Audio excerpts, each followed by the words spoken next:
scribed all that, and we're getting ready to notch. They're chiseling out the notches so we don't overcut with a chainsaw.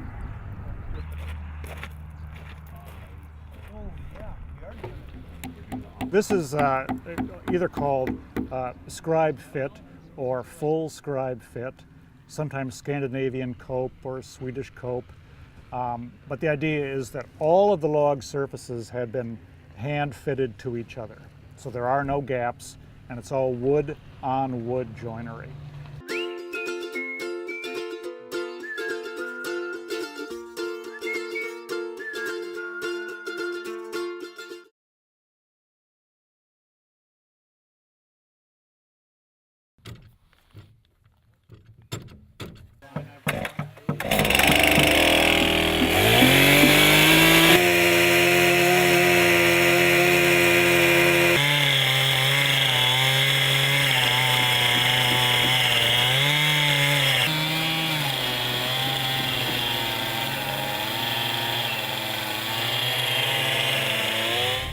Do you guys pin this together with something too? Any kind of Ollie log screws or anything like that? Yeah, not only log screws, because we have to allow for shrinkage of each individual log, and the settling of the entire log wall gets shorter. These are green logs, so each log will shrink in diameter. And the shrinkage is usually about 4% radially in a log. Okay. We also get about 1% compression of the logs from the weight of the roof and the floor and the logs themselves. So now we're up to 5% settling. And then we allow 1% extra for a safety factor. So we allow for 6% settling in these things. You have to have an air and a vapor seal on the inside and out. And if you do, if the house is tight, then it will be much easier to keep warm. As time goes on, this gap closes up, that log comes down and touches that log the full length, and that gasket compresses, and the fact that it's compressed is what keeps the air vapor and exterior air and water from coming in. There are a lot of log homes in Alaska that were built in the 80s that only had loose fiberglass stuffed in here. And that is not an air barrier. Now, fiberglass is used for air filters. Air can pass through fiberglass.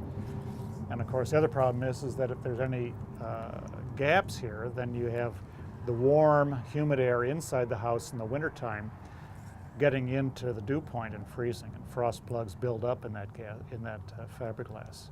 So you have to have a way to seal air from getting into or out of this groove cavity. Well, and we all know that. I mean, that's the way that frame houses are built. You have to have a vapor barrier. You have to have a way to keep that insulation dry. The more quickly the logs dry, the more likely they are to check and twist. It takes about 4 or 5 years for the moisture content of the logs to come to equilibrium with the local climate. Called EMC, Equilibrium Moisture Content. 4 or 5 years after the roof is on, windows and doors are in, you're living in it 4 or 5 years, and then that's it. It'll shrink and settle during that period, but not after.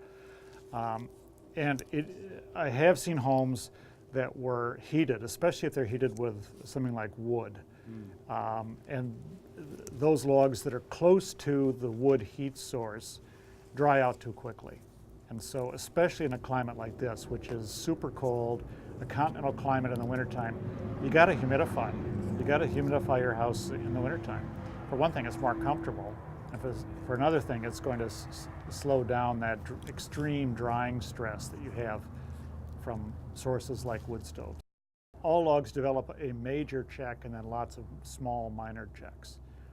And by cutting a single chainsaw cut in the top of each log, we're able to help the log decide where it's going to crack. And the best place is on top of the log. It looks like a tiny check on the surface, but it's already in here, 1.5 inches, 1 3/4. So you measure that distance from the bottom of that check to here, to the center of the log. The kerf would have to be closer to the center than the bottom of that check is to the center, and then you can have an influence on it. But if you haven't gotten to it by then, you're going to have to go deeper and deeper. There are some builders who kerf almost to the pith, the heart of each log. And so they got a much better chance of causing the check to happen on top instead of somewhere else. An up-facing check on the outside surface is going to catch water. A check that spirals into the long groove area is going to leak air, even if there is a gasket and insulation inside. So it's best if each log cracks on top where it's totally sealed. Wind and weather can't get to it. It's inside that gasketed insulated cavity. And the homeowners like it too, because then they don't see so many checks in their house. All pines and spruces start out their lives with a bit of left-hand spiral twist to their grain. So it's the nature of juvenile wood in gymnosperms to start out left. So if on the surface of the log you now see a straight grain or a right-hand spiral, you know that it has changed over time. And it does. It changes just, a half a degree each year for 100 years, and there you go. You get a spiral grain. But if the log is still left-hand spiral on its surface now, and the surface of the log is 90 or 110 years old, then you know that log is left-hand spiral grain all the way from the core to the outside. And there's no way to balance those drying stresses. They're all lined up in the same way, left-hand. So if it's left-hand on the outside, we try to put that log low down in the building where there's lots of weight on it and it can't twist so much.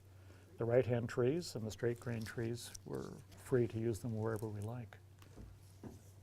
How do you judge right-hand spiral? Well, it's like, for me, it's like, asking a batter, how does he judge a curveball? I can just look at it and see it. But here's the trick. You put your right hand on the log. And if the check goes the direction of your fingers, it's right hand. If the check goes the other direction, the direction of your thumb, then it's left hand. So put my right hand on the log. This check is more or less going the direction of my fingers, so it's right hand.